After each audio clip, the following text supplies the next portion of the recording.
Koring subject भी रहता है और इंटरेस्टिंग भी होता है क्योंकि टीचिंग फील्ड है तो उसमें हम चाइल्ड साइकोलॉजी के बारे में जानते हैं। नया भी होता है बट इजी और इंटरेस्टिंग भी होता है, तो उसके लिए ज़्यादा प्रॉब्लम नहीं होती है। और मैम थर्ड आया आपका हिंदी और इंग्लिश लैंग्वेज, तो उसमें हमारा अनसीन पैसेज आता है जो कि हमें हम्म। जितना हम प्रैक्टिस करेंगे उसी से हमारी अच्छी कमांड होगी। हमें प्रैक्टिस करने की ज़रूरत है। और उसका पेडालॉजी पार्ट होता है, वो भी ओके। बहुत ज़्यादा, वो ज़्यादा difficult. So first of all, Pooja, many many congratulations for qualifying CTET. Pooja, मेरा जो फर्स्ट सवाल आपसे रहेगा वो रहेगा ना कि सीटेट एक तो क्वालिफाइंग इन नेचर है, कोई नेगेटिव मार्किंग नहीं होती है, प्लस सीबीएसई करवाती है, तो जो क्वेश्चन पेपर भी रहता है ना वो मतलब साल दर साल जो भी लोग फीडबैक दे, लेकिन क्वेश्चन भी मैं मान के चलती हूँ कि काफी एवरेज और अपर एवरेज रहता है, like moderate to difficult level रहता है, बहुत ज्यादा सा डिफिकल्ट भी नहीं रहता है। लेकिन जिन स्टूडेंट्स को टीचर एजुकेशन फील्ड में ही अपने करियर को बनाना है, वो सारे बच्चे सीटेट को किस तरीके से सीरियसली ले? क्योंकि अगर आप सीबीएसई का डेटा देखोगे ना तो 20% भी मैं ज्यादा बोल रही हूँ, पेपर 2 क्लियर करने वाले बच्चे 14-15% होते हैं। तो इस बात को आप किस तरीके से हमारे ऑडियंस को आप समझाना चाहोगे, वो भी उन बच्चों को जो टीचर एजुकेशन फील्ड में बीएड वगैरह परस्यू कर रहे हैं और वो सोच रहे हैं कि अच्छा इस साल देखते हैं सीटेट देंगे, नहीं नहीं अगले साल देंगे, मतलब उन सारे बच्चों के लिए आप किस तरीके से एक्सप्रेस करोगे अपनी बातों को? पूजा। Thank you ma'am. मैं सबसे पहले ये बताना चाहूँगी कि जैसे आपने बताया कि सीटेट दिन पे दिन डिफिकल्ट होता जा रहा है और बच्चे बहुत लाइटली लेते हैं, तो मैं सबसे पहले अपना एक्सपीरियंस बताना चाहूँगी कि मैम मुझे बीएड पास आउट हुए भी ऑलमोस्ट 6 महीना 1 साल होने वाला है और मैंने भी सीटेट फोर्थ अटेम्प्ट में क्लियर किया है। तो मैम क्वेश्चंस और कोई भी एग्जाम है, डे बाय डे वो डिफिकल्ट होता ही जा रहा है सबके लिए। और सब बोलते हैं, जैसे नॉर्मल लोग बोलते हैं कि कौन ही प्रिपेयर करता है सीटेट के लिए, हम तो ऐसे ही उठकर चले गए थे, हमारा तो एक बारी में क्वालिफाई हो गया। तो मैम मुझे लगता है कि वो वेरी करता है कि स्टूडेंट टू स्टूडेंट, कि कौन कितनी जल्दी नॉलेज ग्रैब कर पाता है। कि मेरे केस में हुआ मैम कि मुझे 1 महीना हुआ था बीएड किए हुए और नेक्स्ट मंथ फर्स्ट ईयर में थी मैं और सीटेट का एग्जाम था। तो मैम मेरा क्वालिफाई हो गया था, बट वो मेरा कैटेगरी से हुआ था। ओके।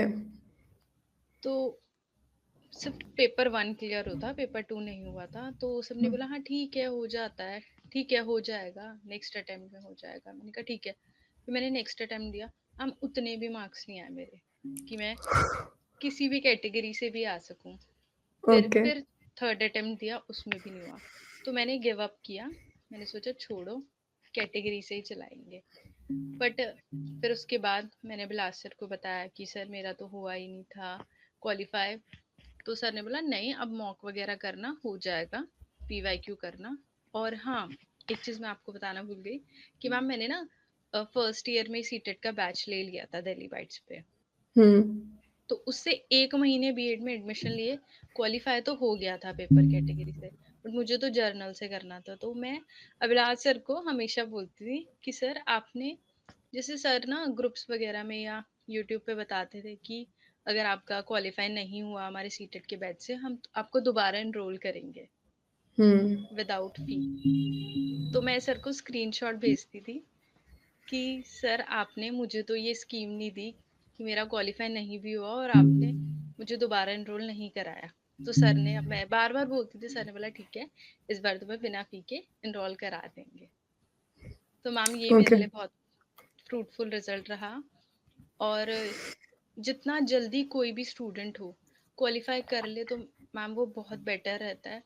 उसके बाद बहुत प्रेशर क्रिएट होता है, जैसे मुझ पे बहुत प्रेशर था कि मैं पास आउट हो चुकी हूँ और मेरा अभी तक सीटेट क्वालिफाइड नहीं है, तो मैं क्या ही लिख सकती हूँ अपने रिज्यूमे में कि मैं सीटेट क्वालिफाइड नहीं हूँ। तो जितना जल्दी हो सके उतना जल्दी कर लेना चाहिए स्टूडेंट को। ठीक है।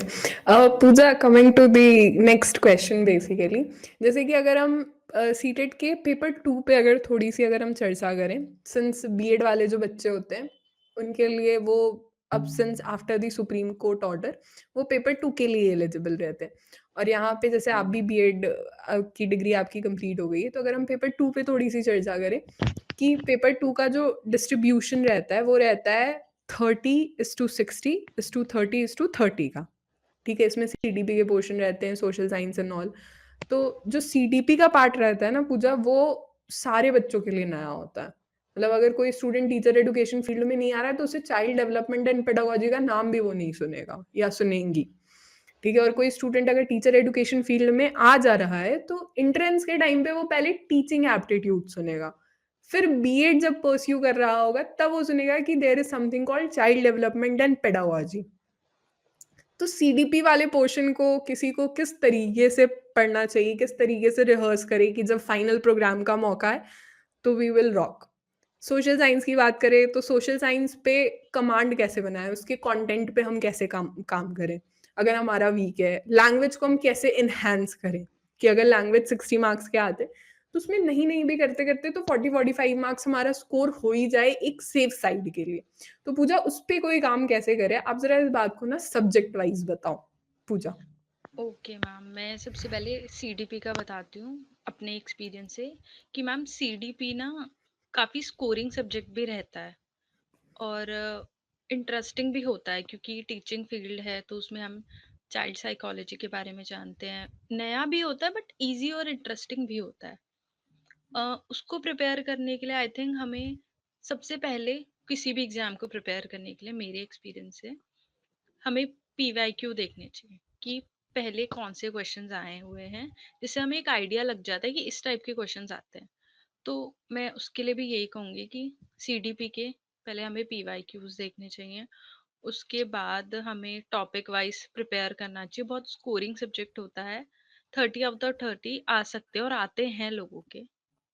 25 प्लस तो आ ही जाते हैं। Yes, true. और मैं दूसरा बोलूंगी मैम कि सोशल साइंस तो इन डेप्थ सब्जेक्ट है। तो उसमें तो उसके कंटेंट के लिए तो मैम हमें एनसीईआरटी पढ़नी चाहिए क्योंकि ओके। काफी क्वेश्चंस ना एनसीईआरटी हुँ, के हुँ। बीच में लाइन टू लाइन आ जाते हैं। तो हुँ, उसके लिए एनसीईआरटी को अच्छे से पढ़ना, 2-3 बार पढ़ना जरूरी है।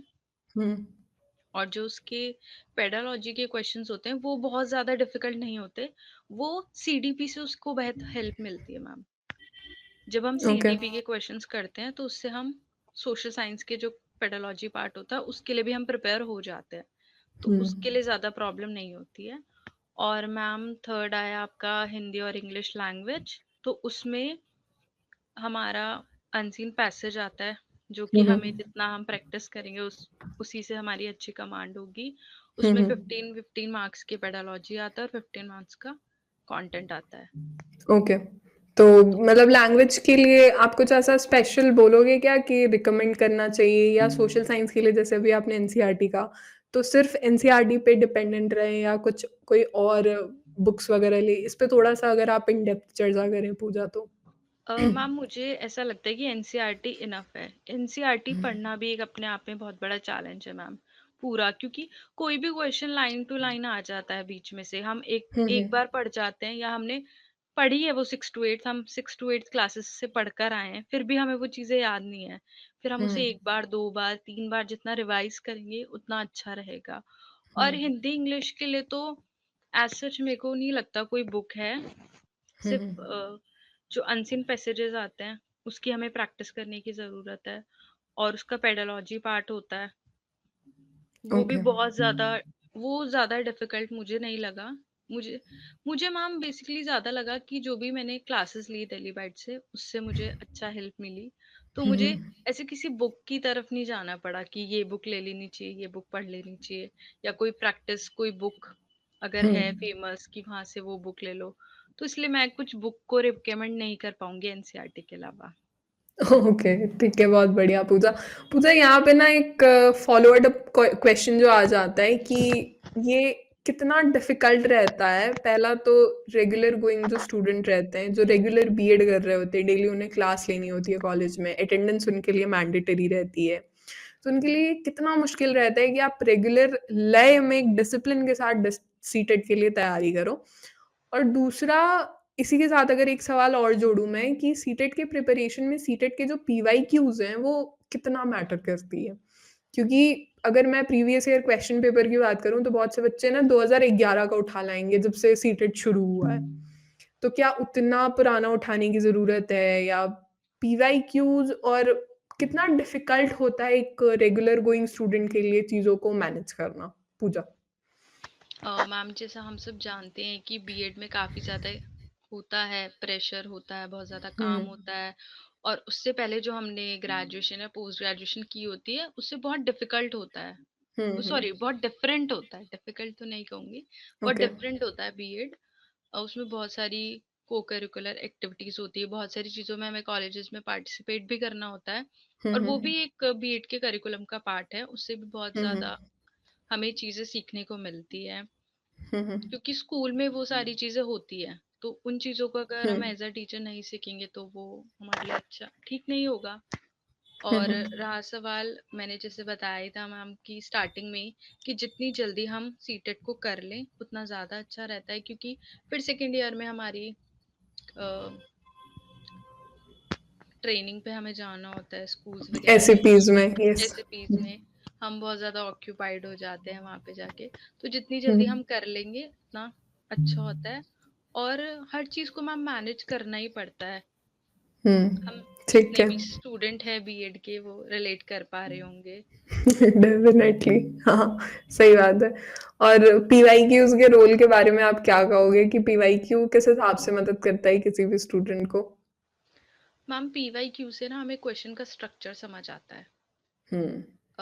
और जैसे आपने बोला कि 2011 के पीवाईक्यू ले आते हैं इतना ज़रूरी नहीं होता मैंने अपने एक्सपीरियंस से बताऊंगी कि मैम मैंने 20 से आई थिंक 2021 का पीवाईक्यू से मैंने सॉल्व किया उससे ज़्यादा नहीं किया और हुँ, जैसे हुँ। प्रिया मैम बहुत बताती थी हमें कि नहीं बार बार आप पीवाईक्यू करो आपने एक बार किया एक बार और करो एक बार और हुँ, करिए फिर एक और बार करो तो वो हुँ, बहुत हुँ। हेल्पफुल रहा मैम मेरे लिए तो ओके। इतना करना इनफ रहेगा चलिए बहुत बढ़िया पूजा क्योंकि पता है पूजा ये जितनी सारी आप बातें कह रहे हो ना these are real life time examples if I would say. क्योंकि रेगुलर कॉलेज जाना, फिर सेकंड ईयर में एसईपी होना जहाँ पे स्कूल ट्रेनिंग में हमें भेजा जाता है, फिर उसके बाद उसके साथ सीटेट के लिए प्रेप करना दिस इज़ समथिंग अगर कोई स्टूडेंट इससे रिलेट नहीं कर रहा मतलब बेसिकली इसका मतलब ये है कि वो स्टूडेंट कभी रेगुलर बीएड उसने परस्यू किया ही नहीं है। तो these are very important and I guess inspiring point जहाँ से स्टूडेंट्स अपने आप को पुल आउट कर सकते हैं। पूजा मेरा ना सेकंड लास्ट क्वेश्चन जो रहेगा वो रहेगा कि आप डेली वाइब्स पे ना काफ़ी पुराने हो। मतलब लगभग आपने बीएड की प्रिपरेशन करी, फिर सीटेट के लिए आपने पहला बैच लिया, फिर आप सीटेट के लिए आए क्योंकि आप कैटेगरी से क्वालीफाई थे, फिर आपने टीजीटी वाला बैच जॉइन करा, फिर आपने जॉब रेडी स्किल जॉइन करा। मतलब एक होता है ना कि कोई चीज़ आपको अच्छी लग जाती है तो आप उससे बार-बार खाते हो और अगर वो हमें बहुत अच्छी लग गई है तो हम कोशिश करते हैं कि वो हमारे आदत में ही आ जाए। ठीक ऐसा ही मुझे लग रहा है कि डेली बाइट्स शायद आपके जीवन में है।